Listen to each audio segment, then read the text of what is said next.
Hello students, welcome all of you once again at our online YouTube channel.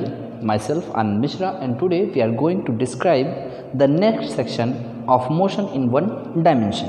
देखिए, इससे पहले के lectures में हम लोग इक्वेशन ऑफ मोशन को डिस्क्राइब किए यूनिफॉर्मली एक्सेलरेटेड बॉडीज़ के लिए, जो कि हमको मिला भी। आप लोग यहाँ पे जरा सा देखेंगे, v is equal to u plus a t, that is the first equation of motion, and second s is equal to u t plus half a t square, and the third is v square is equal to u square plus 2as. This is the third or three equation of motion described by the uniformly accelerated bodies. तो हम लोग uniformly accelerated bodies के लिए इन equations को देखें। देखिए, अब कभी कभी क्या होता है, कुछ क्वेश्चंस में when the velocity is decreases कर देता है, जैसे कि बॉडीज़ पर या व्हीकल पर ब्रेक अप्लाई किया, जिससे जो बॉडी की वेलोसिटी है या व्हीकल की वेलोसिटी है वो जो होता है वो घट रहा है। तो हम लोग जानते हैं कि if the velocity is decreases uniformly, it means that the D acceleration और retardation acted on the body, and this acceleration और retardation acted on the body is taken with the negative sign when the speed is decreases. आप लोग जानते हैं कि जब body की speed decrease करती है, यानी कि वेलोसिटी उसकी घट रही है, तो जो एक्सेलरेशन आता है उसको हम एक्सेलरेशन नहीं बल्कि रिटार्डेशन या फिर डी एक्सेलरेशन बोलते हैं, और उसको नेगेटिव साइन के साथ हमें यूज़ किया जाता है। So these equations can be written as, तो इन इक्वेशंस को हम अगर हम फॉर रिटार्डेशन के लिखना चाहें, फॉर रिटार्डेशन या डी एक्सेलरेशन के लिए हम ऐड करना चाहें अगर इन इक्वेशंस को, तो ये इक्वेशंस हो जाएंगे v is equal to u minus a t. तो जहाँ पे आपका a है वहाँ पर माइनस a यूज़ हो जाएगा, यानी तब ये इक्वेशन हो जाएंगे s is equal to u t minus half a t square, and the third is v square is equal to u square minus 2as। तो अगर बॉडी में रिटार्डेशन या डी एक्सेलरेशन काम कर रहा है तो हम लोग इस तरीके से इक्वेशंस को लिखते हैं। अब कभी कभी आपसे पूछा जा सकता है कि what is the stopping distance. Stopping distance से आप क्या समझते हैं? Stopping distance is those distance which covered by any object when retardation applied on it. देखिए, अगर कोई व्हीकल है उस पर हम लोग ब्रेक अप्लाई कर दें तो बॉडी में रिटार्डेशन या व्हीकल में रिटार्डेशन काम करना शुरू करेगा, और वो कुछ time after certain time interval वो क्या होगा, रुक जाएगा, स्टॉप हो जाएगा, रेस्ट की कंडीशन में आ जाएगा।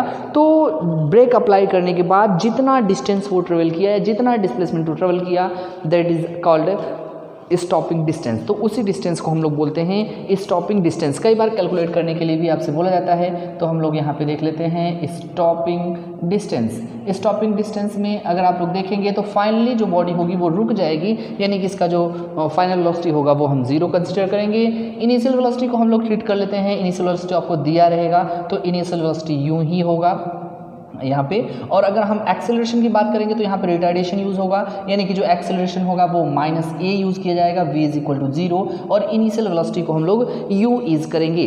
तो अगर हम स्टॉपिंग डिस्टेंस को एस डी लिख देते हैं या एस टी लिख, यहाँ पे एस यहाँ पे स्टॉपिंग डिस्टेंस है तो एस डी लिख देते हैं स्टॉपिंग डिस्टेंस। तो अगर हम एस डी से यूज़ करें डिस्प्लेसमेंट को, तो अगर हम थर्ड इक्वेशन ऑफ मोशन यहाँ पे देखिए अगर हम अप्लाई करें तो हम लिख सकते हैं according to the third equation of motion when the retardation acted on any vehicle, then 0 v square is, it means that 0 square is equal to u square। तो u तो इनिशियल वेलोसिटी है जो आपको दिया रहेगा, तो u स्क्वायर माइनस यहाँ पे 2a, माइनस यूज़ करेंगे क्योंकि डी एक्सेलरेशन काम कर रहा है, तो माइनस 2a, और यहाँ पे यस की जगह हम यस डी लिख रहे हैं, where S D is the stopping distance. Now 2a/sd is equal to हम लिख सकते हैं u स्क्वायर, और sd stopping distance is equal to u square upon 2a। तो in this way we calculate the stopping distance of a vehicle on applying the D acceleration on it. तो हम किसी vehicle पर अगर deceleration या brake apply करें तो उसके द्वारा हम स्टॉपिंग डिस्टेंस इस फॉर्मूले से इस्टेब्लिश या फिर निकाल सकते हैं, that is sd is equal to u square upon 2a।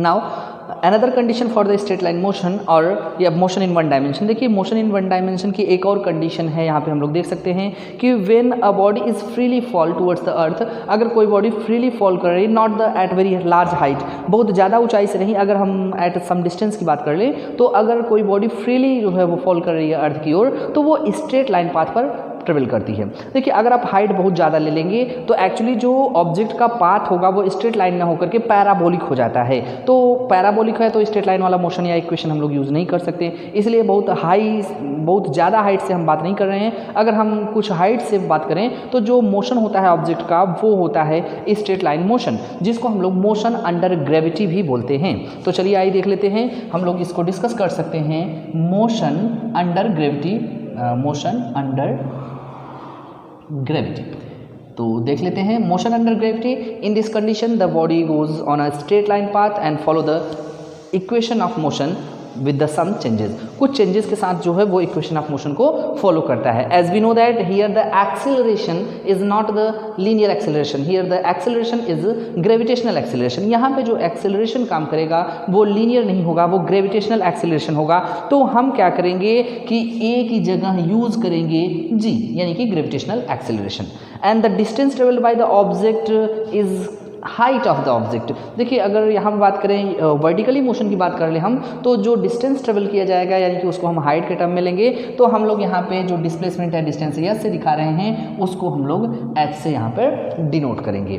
तो ये एक्सेलरेशन को जी से और डिस्प्लेसमेंट को हम लोग एच से डिनोट करेंगे, टाइम को टी से ही डिनोट करेंगे।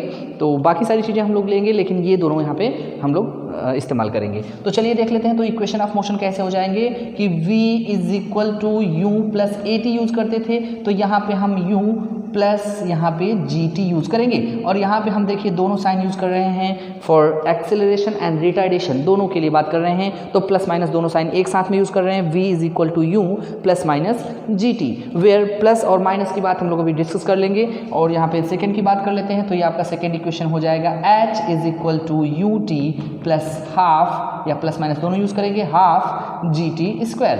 And the third equation of motion is v square is equal to u square plus minus 2gh। तो ये मोशन अंडर ग्रेविटी को डिफाइन करने वाले इक्वेशंस हैं जिसमें प्लस और माइनस दोनों साइन एक साथ लिखे हैं हम लोग। मतलब देखो जब आप यूज़ करोगे तो एक ही साइन यूज़ करेंगे, यानी कि या तो हम प्लस ही यूज़ कर सकते हैं या तो माइनस ही यूज़ कर सकते हैं। तो दोनों को केवल साथ में लिख दिया गया है, तो जिससे थोड़ा सा आपको आसानी हो जाएगी याद करने में। अब बात करते हैं कि कब हम प्लस यूज़ करेंगे और कब हम माइनस यूज़ करेंगे। देखिए when the gravitational accelerated acted on the body, it means that when body falling towards the earth, अगर बॉडी हमारी अर्थ की ओर आ रही है तो the gravitational acceleration will taken with the positive sign। तो अगर हम पॉजिटिव एक्सेलरेशन की बात करें, पॉजिटिव यहाँ पे बात कर रहे हैं, तो पॉजिटिव साइन आप कब लेंगे कि when बॉडी फॉलिंग, जब बॉडी हमारी क्या कर रही हो, फॉल कर रही हो towards the earth, towards the earth. अगर बॉडी हमारी अर्थ की ओर गिर रही है, अर्थ की ओर फॉल कर रही है, तो हम लोग इन इक्वेशंस में पॉजिटिव साइन को कंसीडर करेंगे। It means that v is equal to u plus g T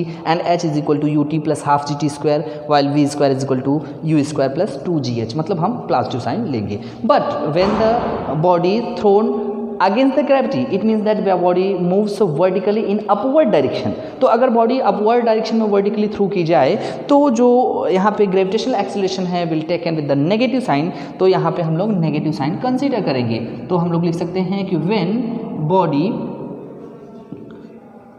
throw, या कह सकते हैं कि थ्रो वर्टिकली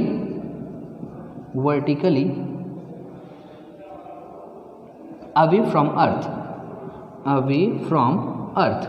तो अगर बॉडी जो है vertically away from earth throw की जाती है तो जो एक्सेलरेशन होगा, ग्रेविटेशनल एक्सेलरेशन, वो नेगेटिव साइन के साथ लिया जाएगा। तो ये इक्वेशंस कैसे हो जाएंगे कि v is equal to u minus g t, एस यहाँ पे h is equal to u t minus half g t square, and the third that is v square is equal to u square minus 2gh। तो हम लोग negative sign के साथ में इस्तेमाल करेंगे। That's all about the motion under gravity, which is another kind of motion in a straight line.